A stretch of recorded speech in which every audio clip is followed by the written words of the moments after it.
My biggest mistake was marrying Mark. If I hadn't married him, none of this would have happened. I practically abandoned my own daughter to death. I wouldn't have let the person who killed my daughter live.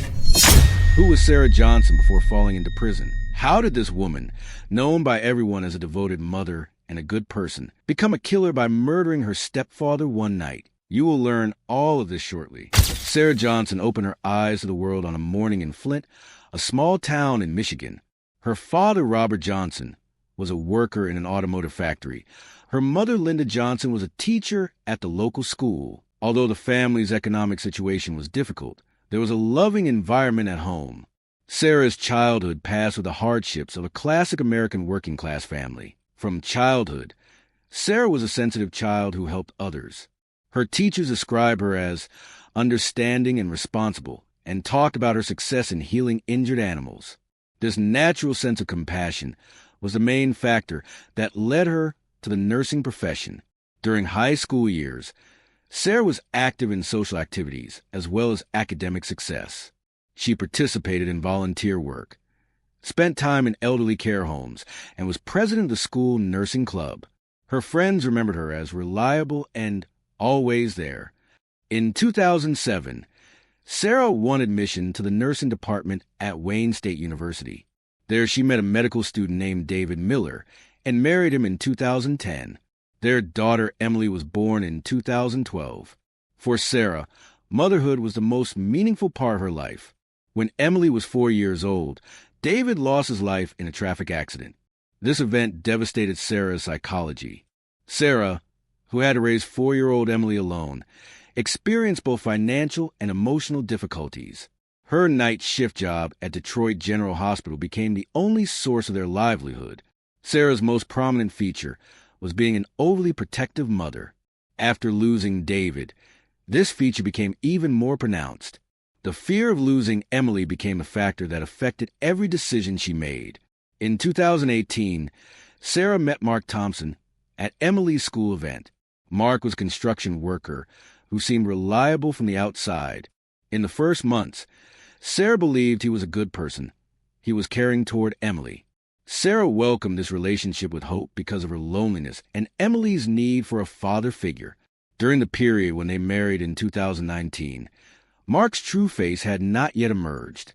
Sarah saw him as reliable, hardworking, and family-oriented.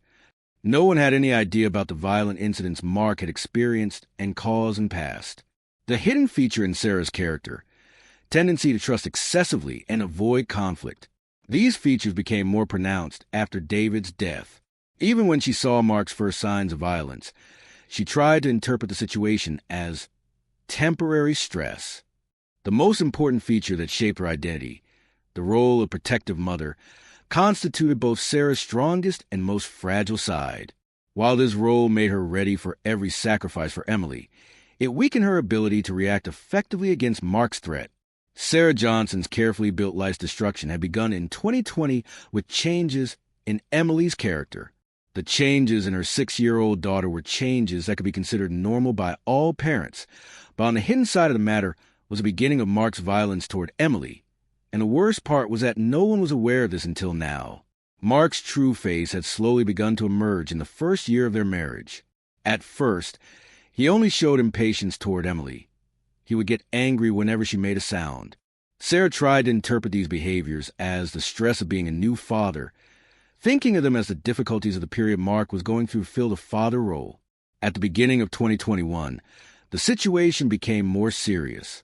Mark began to punish even Emily's smallest mistakes. Normal child behaviors like spilling her food, turning the television too loud, or going to bed late would trigger Mark's outbursts of anger.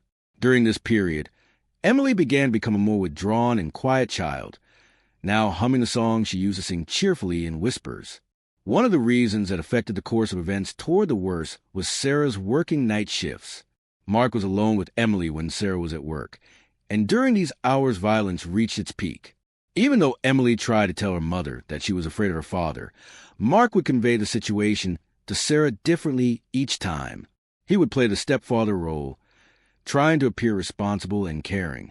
Emily was nervous today, and I had to be a bit harsh with her, Mark would say when Sarah returned home.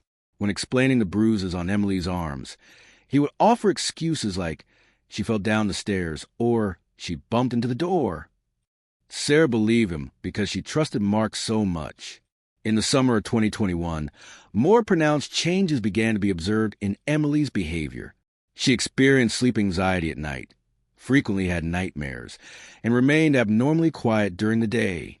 School teacher Mrs. Rodriguez informed Sarah that Emily was experiencing attention deficit in class and avoiding social activities. A decline was also observed in the child's academic performance. Emily is not as cheerful as before, Mrs. Rodriguez said during the phone conversation. She doesn't want to play with her friends and always looks sad. Is there a problem at home? Maybe family counseling could help. Sarah didn't know how to answer this question because she had also noticed the changes in Emily but couldn't understand the reason. During this period, Sarah also noticed that Mark's alcohol use was increasing. When she came home in the evening, she would find Mark drunk and Emily locked in her room. Although she observed that Mark behaved more aggressively when drunk, she didn't directly associate this with Emily. She thought the alcohol problem was a situation that could be solved. The extent of the real violence was noticed by Emily's school nurse in the fall of 2021. The child had inconsistent injuries on her back and arms. The nurse called Sarah, telling her that she needed to take Emily to a doctor. Sarah's nursing background enabled her to understand the seriousness of the situation, but she didn't want to accept the truth. During the doctor's examination, Emily whispered these words to Sarah. "Mom, Mark hits me. He always hits me when you're not here. Can you not tell him? He'll get angrier." The shock of this moment deeply shook Sarah. Not noticing the trauma her 6-year-old daughter was experiencing filled her with guilt both as a mother and as a healthcare worker. That night, Sarah decided to have a serious conversation with Mark. However, Mark completely denied the situation. "Emily is lying. I never harmed her. Maybe she's making up such things to get attention," he said defensively. Mark's convincing attitude and Sarah's emotional fragility made her doubt. She also began to think about the possibility that Emily might be lying. In November 2021, the situation became uncontrollable. When Sarah returned home early from a night shift one evening, she found Emily crying and Mark next to the child with a belt in his hand. There were fresh belt marks on Emily's back. This sight eliminated Sarah's last remaining doubts. She realized that denial was no longer possible. "What are you doing?" Sarah shouted. Mark turned in surprise and tried to explain the situation. Emily was being stubborn. She needed discipline, he said. However, Emily's physical condition showed that this was much more severe violence than discipline. The fear in the child's eyes broke Sarah's heart. That night, Sarah took Emily and took refuge at her friend Linda's house. The next day, she went to the police station and filed a complaint about Mark. However, Emily's young age and Mark's manipulative defense caused the legal process to proceed slowly. According to Michigan state laws, the evidence collection process in domestic violence cases was difficult and long. Mark accepted to attend anger management therapy, showing good faith during the court process. Social services made a decision for supervised cohabitation, thinking it would be better for Emily for the family to stay together. Although Sarah objected to this decision, the system worked against her. Even her lawyer said the situation was difficult. At the beginning of 2022, Mark returned home, but under social service supervision. Although he seemed to pay attention to his behavior in the first months, he returned his old habits as supervision visits decreased. Sarah's having to continue working night shifts put Emily in danger again. Economic necessities limited Sarah's options. During this period, Emily began to show post-traumatic stress symptoms. She exhibited nightmares, sudden panic attacks, and avoidance behaviors toward Mark. Child psychologist Dr. Peterson stated that Emily needed long-term therapy. This child has experienced serious trauma. The recovery process will be long, the specialist said. Sarah's psychological condition also reached a critical point. The guilt of not being able to protect her daughter, the discomfort she felt from Mark's presence, and the constant state of anxiety dragged her into depression and anxiety disorder. Her work performance declined and her social relationships deteriorated. Sarah's friends noticed her change, but couldn't understand the reason. At the end of 2022, Sarah decided to file for divorce. However, Mark reacted violently to this decision and threatened to take custody of Emily. "You can't take the child from me. I'm considered her father. You're neglecting her by working," he said, putting Sarah under psychological pressure. These threats triggered Sarah's greatest fear. By February 2023, the tension at home had reached unbearable levels. Mark's alcohol use had increased again, and violence toward Emily had become more frequent. Sarah now lived with the anxiety of how she would find Emily the next morning every night when she went to work. This anxiety bothered her even while working and prevented her from concentrating. In the last weeks before the incident, Emily had become a completely different child. Bruises were visible all over her body. She had become a child with constant bruises, looking around with fearful eyes, hesitant to speak. Sarah reported the situation to social services once more, but she wasn't hopeful due to the previous complaints being inconclusive. Mark became even more aggressive due to Sarah's complaints. "If you complain this much, they'll take Emily away from you. Then you'll never see her," he said, trying to intimidate her. These threats both scared Sarah and made her feel more helpless. She thought she was at a dead end and couldn't find a solution. March 15th, 2023, Wednesday night. The tragedy that took place in a modest house in Detroit's East Side neighborhood was a night that would turn a protective mother who cared deeply about her child into a killer. What Sarah Johnson experienced that night was a final blow that drove her to kill Mark Thompson, the murderer of her 6-year-old daughter. That evening, Sarah had started her night shift at Detroit General Hospital. Her shift, which normally started at 11 p.m., would last until 7 a.m. under normal circumstances. However, because a colleague didn't come to work, she had to stay for extra hours, and her shift extended to 8:30 a.m. This delay also took away the last chance to save Emily's life. Perhaps if this delay hadn't happened, so many events wouldn't have occurred. That evening, Mark began drinking alcohol after Sarah went to work, as he'd done on previous days.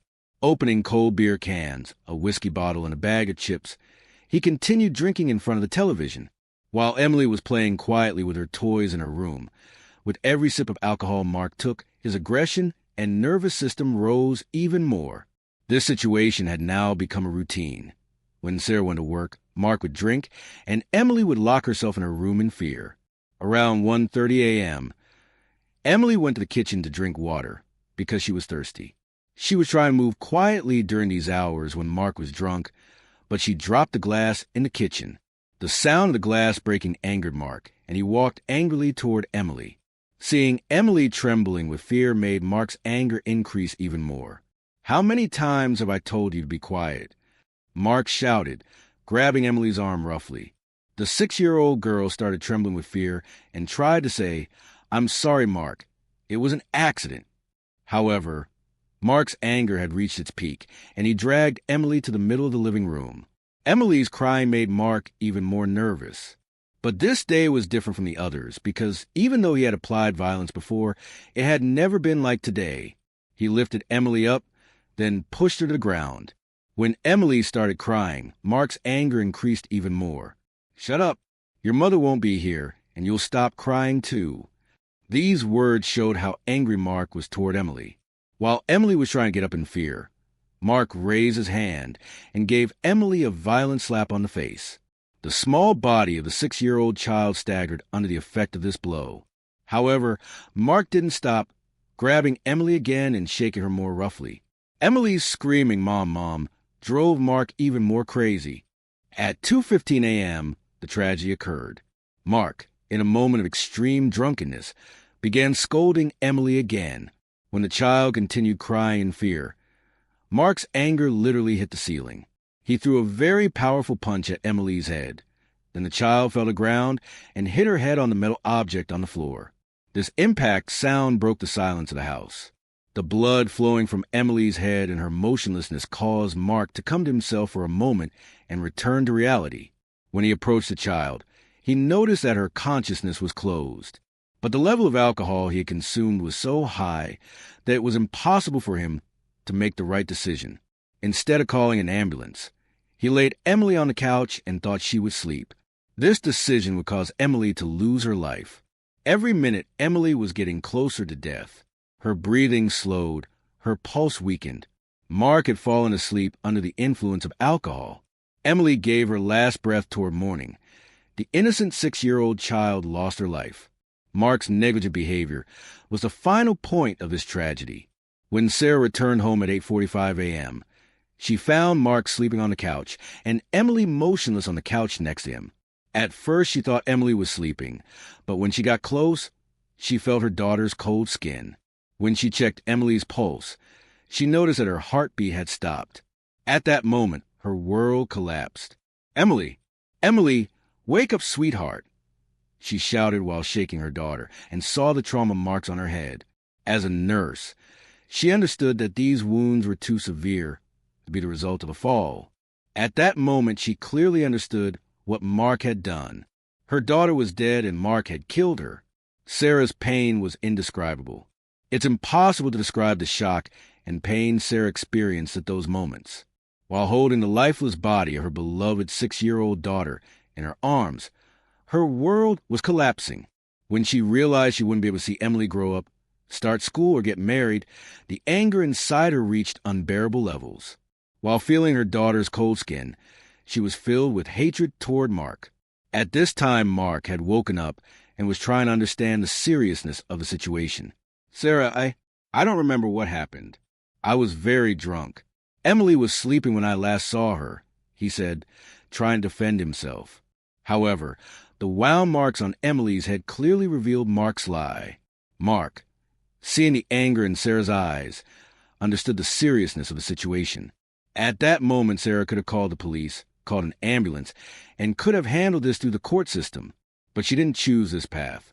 The anger, helplessness, and sense of injustice that had been accumulating for 6 years led her to a different decision. Along with the shock of finding Emily dead, Mark, still trying to defend himself, caused Sarah to lose her last control. You killed her," Sarah said, trembling. While Mark continued to deny, Sarah went to the kitchen. The knife she used to prepare Emily's breakfast was still on the counter. At that moment, the only thing that went through Sarah's mind was that Emily needed to find justice. Tired of the injustice of the system, she decided to provide her own justice. While Mark was still in the living room, trying to understand the situation, Sarah returned with the knife. "Emily is dead, Mark. You killed her. Now you're going to die too," she said in a calm voice. Among Mark's surprised looks, Sarah stuck the knife into Mark's chest. The surprise in Mark's eyes met Sarah's determination. The first blow surprised Mark, but he couldn't show a defense reflex because he wasn't even himself, and these events seemed like a dream to him. Sarah stuck the knife into Mark's chest, stomach, and neck a total of 12 times. Each blow was a response to Emily's pain, her own helplessness, and the injustice of the system. There was determination on Sarah's face. During Mark's death throes, Sarah felt no remorse. On the contrary, she felt a relief from taking Emily's revenge. When the life in Mark's eyes went out, Sarah dropped the knife to the ground and sat next to Emily. "Now no one can hurt you anymore, sweetheart," she said to Emily. For about 15 minutes, Sarah stroked Emily's hair and sang her lullabies for the last time. These were the moments when she spent her last minutes with her daughter. She whispered Emily's favorite song, "Twinkle, Twinkle, Little Star." Then she called the Detroit Police Department and reported the situation. "My name is Sarah Johnson. My stepfather killed my daughter. I killed him too. Come to 245 Elm Street." When police and ambulance teams arrived at the scene at 9:35 a.m., they found Emily's dead body, Mark's bloody corpse, and Sarah waiting calmly. Sarah was taken into custody without showing any resistance. The police were surprised by Sarah's calmness. During Sarah's statement, she told the events in detail but used no expressions of remorse. "My daughter is dead. He's dead too. I provided justice. He can't kill other children anymore," she said at the police station. These words clearly revealed her state of mind and motivation. Sarah believed what she did was right. The autopsy performed after the incident revealed that Emily died from a skull fracture and Mark died from blood loss from multiple stab wounds. Forensic medical reports proved the truth of what Sarah told and that Emily had been subjected to long-term violence. Old impact marks were also found on Emily's body. After the incident, the court process had begun. Sarah Johnson's case became one of the most controversial domestic violence cases in Michigan state history. A mother killing the stepfather who killed her daughter created a great echo in public opinion and witnessed developments that would question the justice system's understanding of justice. Wayne County Prosecutor's Office decided to charge Sarah with second-degree murder. Prosecutor Michael Rodriguez said, "Regardless of any reason, people do not have a right to provide justice with their own hands. Sarah Johnson committed a premeditated murder." This statement received reaction from feminist groups and mothers' rights advocates.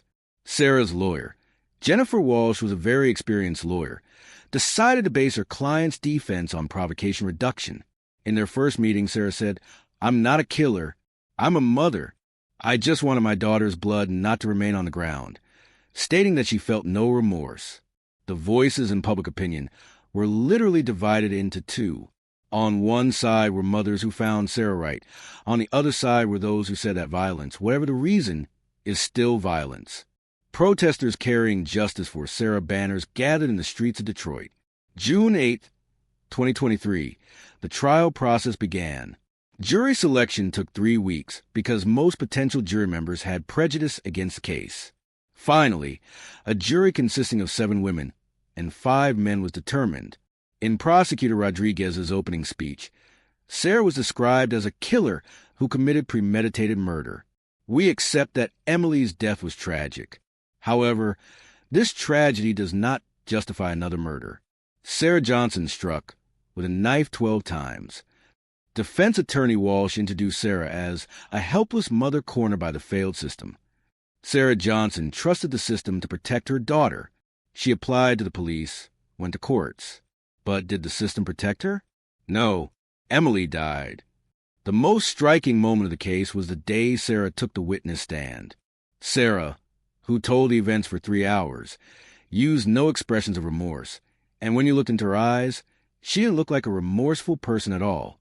"When I saw Emily dead that night, I understood that Mark had killed her. At that moment, the only thing I could think of was Emily's justice." In the prosecutor's cross-examination, Sarah was asked, "Do you see yourself as judge, jury, and executioner?" Sarah's answer was clear. "I see myself only as a mother. I didn't allow this."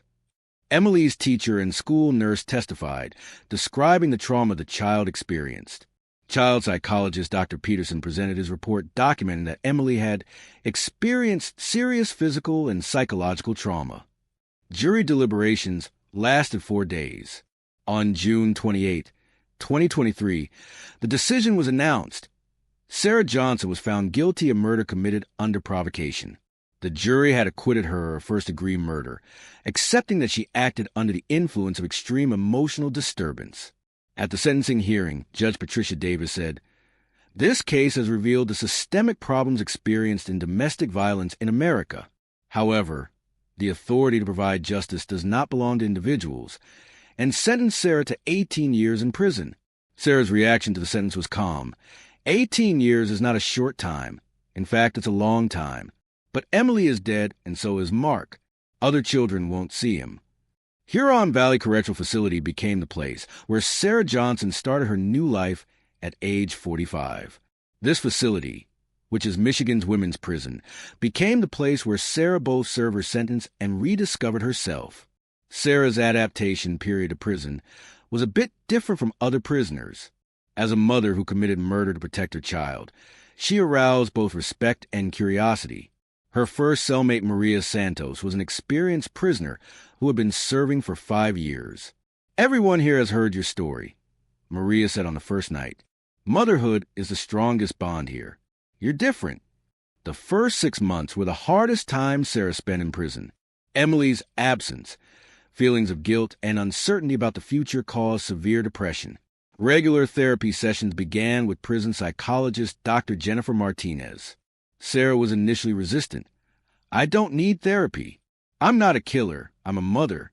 I was just trying to protect my daughter." During this period, the greatest support for Sarah was the letters coming from outside. Hundreds of letters from mothers from all over the country gave her strength. Messages like, "I would have done what you did. Stay strong in Emily's memory. You're a hero," reduced her feeling of loneliness. These letters made Sarah feel that she had social support. In her second year, Sarah began participating in education programs. Thanks to her nursing background, she got permission to work at the prison health center. Taking care of sick prisoners gave her a sense of purpose. I can help people here, too. Emily would want this, she wrote in her letters to her friend Linda. An important event in Sarah's transformation in prison occurred in her third year. She met a young prisoner named Lisa Williams who was serving for child abuse. Lisa had been affected by Sarah's story and wanted to talk to her. This meeting would open a new page in Sarah's life and give her a different mission. You did what you did for Emily. I wish someone had protected me, too, Lisa said through tears. This conversation gave Sarah a different perspective. She began to care not only about her own pain, but also about the pain of other victims. She decided to establish a support group for women who were victims of abuse in prison. In her fourth year, Sarah enrolled in the University of Michigan's distance education program. She chose a program to complete her bachelor's degree in social services. When I get out, I want to do work that protects children. Emily's death should not be in vain, she said while stating her goal. Her academic success attracted attention, and she won a full scholarship. Sarah's leadership qualities in prison also became apparent. She was effective in resolving disputes between prisoners. Prison administration appointed her as a mediator. This role gave her prestige within the prison and added meaning to her daily routine. She was successful in preventing violent incidents. In her second year, Sarah participated in a program to meet with victim families.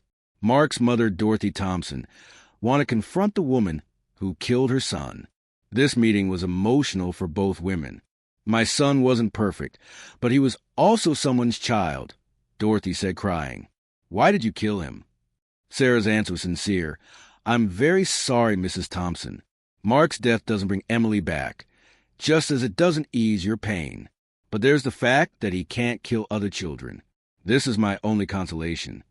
This meeting broadened Sarah's perspective and improved her empathy skills.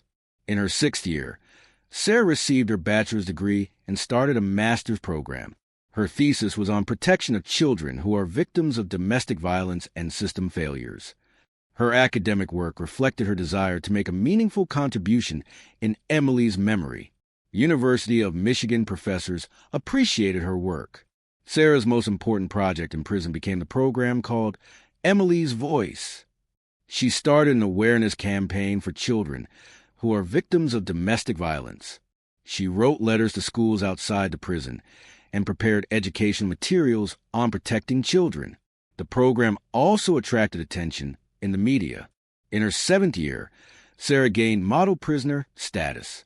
She had not received any disciplinary punishment and had shown success in education programs. Prison Director Karen Foster said, Sarah is one of the most successful examples of the rehabilitation process, ready to be reintegrated into society. This success gave hope for early release application. Sarah's psychological condition had also improved significantly. The guilt related to Emily's death had decreased, and she continued not to feel remorse for killing Mark. I provided Emily's justice. This gives me peace. But I also know that I'm now seeking nonviolent solutions, she said in therapy sessions. In her eighth year, Sarah began working as a full-time counselor within the prison. She was helping new prisoners adapt, and especially dealing with women who had experienced family tragedies. This experience was giving her valuable practice for her future career, and also supported her own healing process. Currently completing her ninth year, Sarah will gain the right to parole in 2025. She has completed her master's thesis and become a specialist in the field of social services. Prison administration and other prisoners treat her with respect, and her supporters outside are actively campaigning for her early release. Sarah's daily routine is full of discipline and purpose. She wakes up at 6 a.m. and starts the day with meditation and exercise.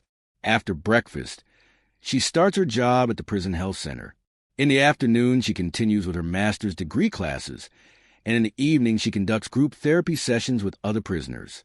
Recent psychological evaluations show that Sarah has undergone a remarkable transformation. Dr. Martinez's latest report states Sarah Johnson has demonstrated exemplary adaptation to prison life.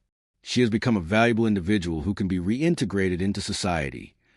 Sarah's attitude about killing Mark hasn't changed.